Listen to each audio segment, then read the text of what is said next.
अनेकांच्या पोटातील ओठावर येणाऱ्या गुपितांची बिनधास्त मांडणी करणारं बातमीपत्र। चारित्र्याच्या संशयावरून पतीने पत्नीची हत्या केल्याची घटना शुक्रवार दिनांक 7 रोजी उघडकीस आली। पतीने पत्नीवर कोयत्याने चेहऱ्यावर, गळ्यावर, मानेवर वर्मी घाव घालून खून केला।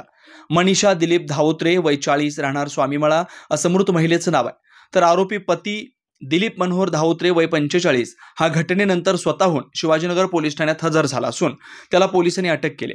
या प्रकरणी मनीषाचा भाऊ कुमार रामचंद्र काजवे राहणार ओगलेवाडी तालुका कराड यांनी फिर्याद दिली। इचलकरंजी येथील स्वामीमळा परिसरात पतीने पत्नीचा धारधार शस्त्राने वार करून खून केला। मनीषा दिलीप धावत्रे असं तिचं नाव आहे। खून करून पती दिलीप धावत्रे हा स्वतः शिवाजीनगर पोलीस ठाण्यात हजर होऊन खून केल्याची माहिती दिली। त्यामुळे पोलीस ठाण्यात खळबळ उडाली। पोलिसांनी घटनास्थळी धाव घेत पंचनामा करून मृतदेह शवविच्छेदनासाठी आयजीएम रुग्णालयात हलवला। चारित्र्याच्या संशयावरून हा खून केल्याचं प्राथमिक तपासात समोर आलंय।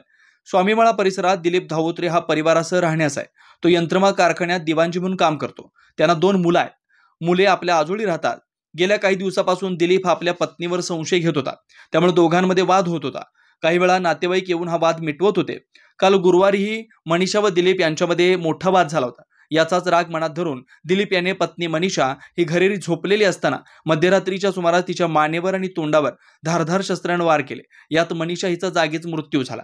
घटनेनंतर दिलीप हा पहाटे 5 वाजता शिवाजीनगर पोलीस ठाण्यात स्वतःहून हजर झाला व मी व माझ्या पत्नीची हत्या केली असं सांगितलं। त्यामुळे पोलिसांनी त्याला ताब्यात घेत घटनास्थळी धाव घेतली।